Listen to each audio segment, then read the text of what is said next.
Wow, praise the Lord who gave each of us the ability to do physics like a boss.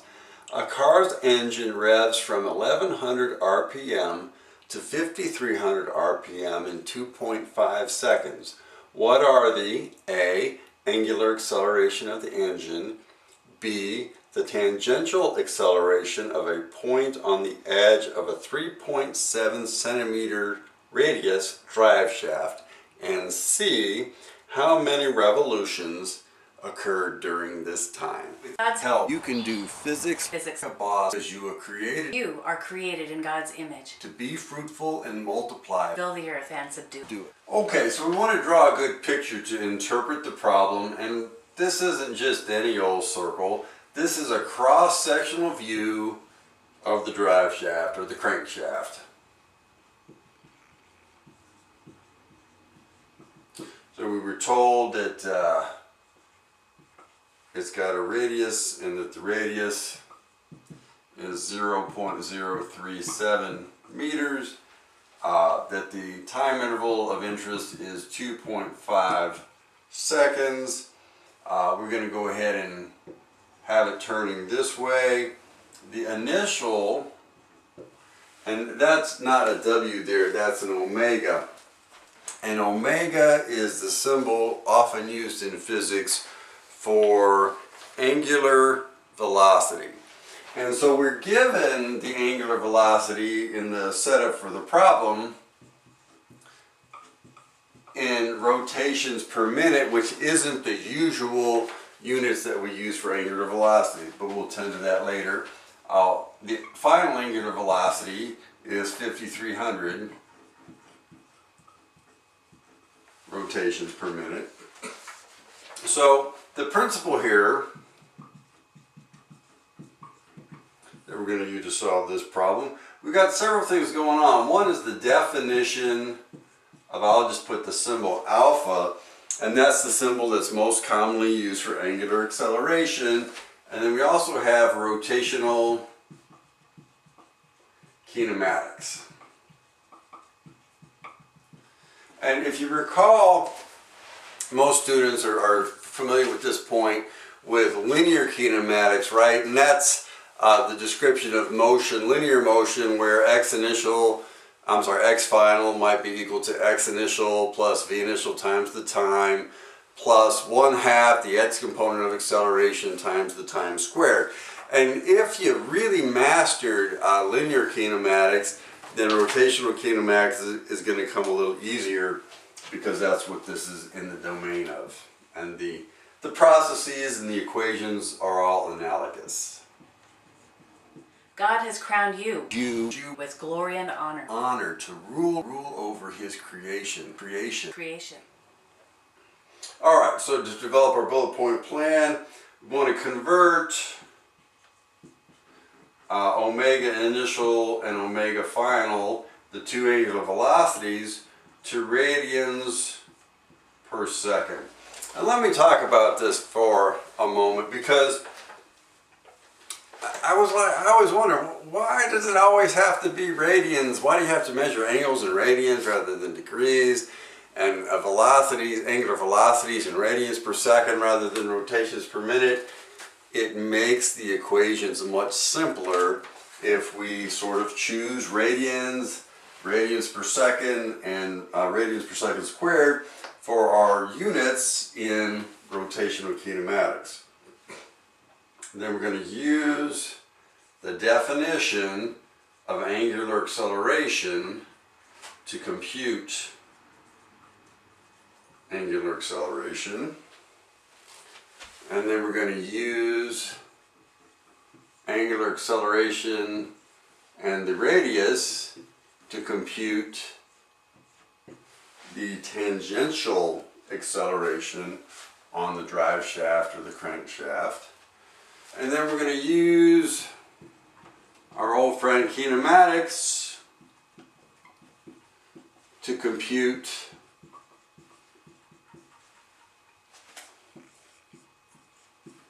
the final angle, and then we're going to convert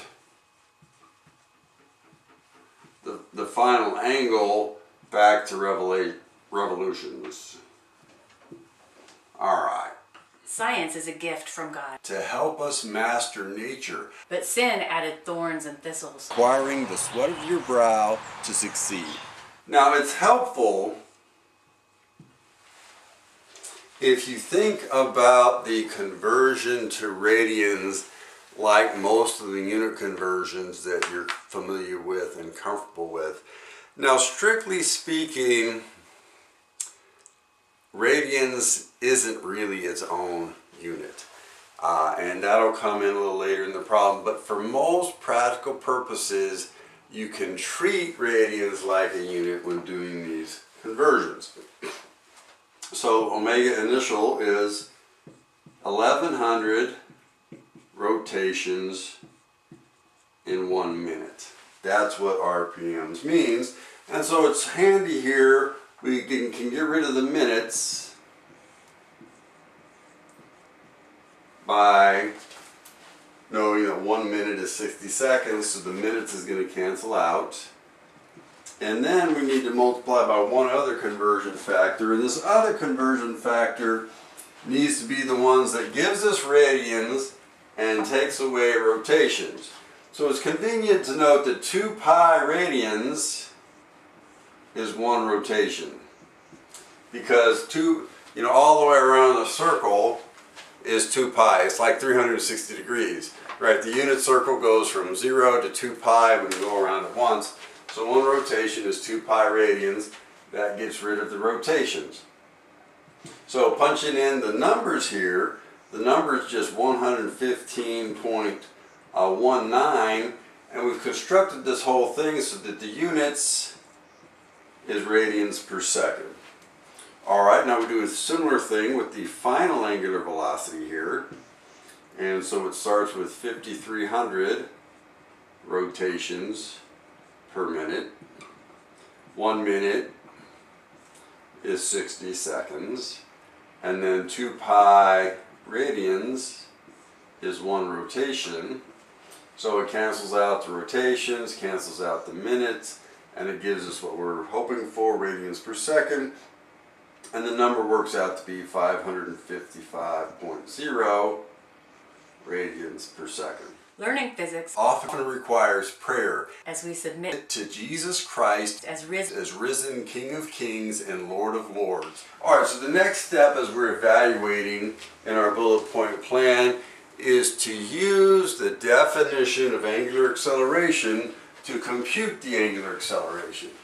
The definition of angular acceleration, if you were in the calculus-based course for any component of angular acceleration, it would be d omega dt, but usually in an algebra-based physics course, or even in a calculus-based physics course where the angular acceleration is either constant or you're assuming that you're only computing an average, then we could substitute the delta instead of the derivative symbols. And that delta symbol means the change, right? So the change in omega is omega final minus omega initial, and the change in time is t final minus t initial. So you go ahead and plug in those numbers here, 555 minus and so on. So that works out to be, well, let's do a little more carefully, 555 radians per second minus 115.19 radians per second divided by the 2.5 seconds. So you do the numbers, and the number is easy, that's 175.92. But let's take some care with the units. The numerator has units of radians per second, and then the denominator has units of seconds. So that the combined unit, when you do the math on it, is radians per second squared. And note, this is analogous to linear accelerations, which have units of meters per second squared. And so angular accelerations have units of radians per second squared. Okay. Now let's think about the tangential acceleration of the point along the drive shaft. And essentially, we've got units of radians per second squared, and you can look the formula up in your book. You can see how this formula is justified. It's just alpha, the angular acceleration, times the radius. And so that's going to be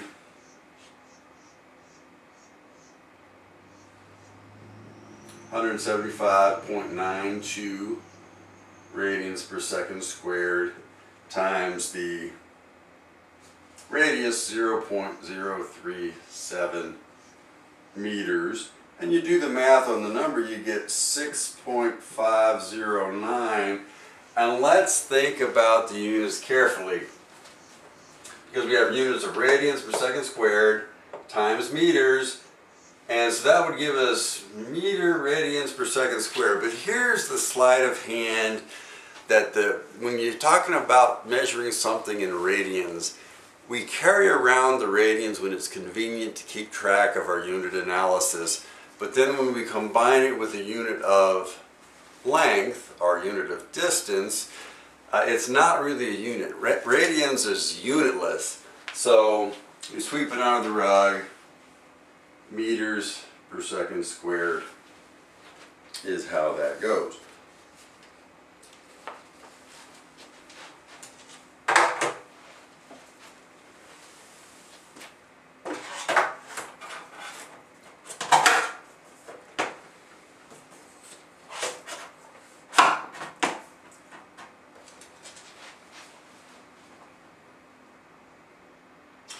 Okay, so now we need to talk about the kinematic equation for the angle, or the angular displacement, if you will. So we're going to let the initial angle be 0. So in that case, our kinematic equation for the angle is that the final angle is equal to the initial angle plus omega initial times the time plus 1/2 alpha times the time squared. And you notice this is one of the advantages of measuring angles in radians, is that this equation is an exact analogy with the kinematic equations for position. So the initial angle is 0, so the final angle works out to be 115.19 radians per second times the 2.5 seconds, and then plus the 1/2 alpha, and alpha is the 175.92 radians per second squared times the time squared, or the 2.5 seconds quantity squared. Alright, so do the math on the numbers there, and the number's simple, it's 837.73. Let's give a little more thoughts to the units. Radians per second times seconds is just radians, and now radians per second squared times second squared is also just radians. So this final angle has units of radians. Now the part C, it actually asks for how many revolutions occurred during this time. Okay, so we computed that the drive shaft, or the crankshaft, rotates through 837 and change radians in the 2.5 seconds. Now we need to convert that back to revolutions, because the way that the question was asked is how many revolutions occur in this time. So we simply, do a unit conversion, right? 1 revolution is 2 pi radians. That cancels out the radians, and the number works out to be 133 and change revolutions. Now to assess, we usually think about 3 components in a good assessment. Units, and we're careful doing our math with our units along the way, and all of our units turned out as we expected. Angular acceleration in radians per second squared, tangential acceleration meters per second squared, angular displacement in radians, and so on. Sine is positive. We just sort of define it to be rotating in the positive direction the whole time. there weren't too much opportunity for negative numbers to pop up in this one. We reign by surrender. We reign by surrendering to Jesus and praying for our daily bread, which includes success Success in our schoolwork. God will answer and lighten our yoke and the impact of the thorns and thistles in our labor.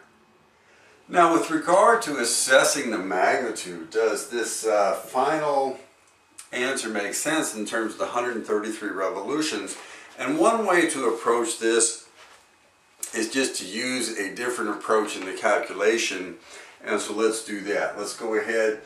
We know that the average velocity when you're undergoing constant acceleration is simply the initial velocity plus the final velocity divided by 2.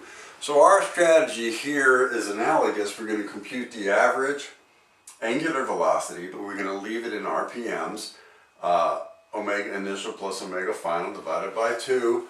So 1100 RPMs plus 5300 RPMs is 6400 RPMs divided by 2 is 3200 RPMs. So now we have the time 2.5 seconds. We convert that to minutes by multiplying by 1 minute divided by 60 seconds. And then you multiply the RPMs by the minutes, and that's an independent computation on the number of revolutions. And so that works out to be 133 and change revolutions. So looks like our answer is correct with that careful assessment. Written in the Word, in the good, good Word is a message from our God. Gonna tell you all about how to get to the kingdom, the good life. Written in the Word, in the good, good Word is a message from our God. Gonna tell you all about how to get to the kingdom, the good life. Oh, I love Jesus. La la la la.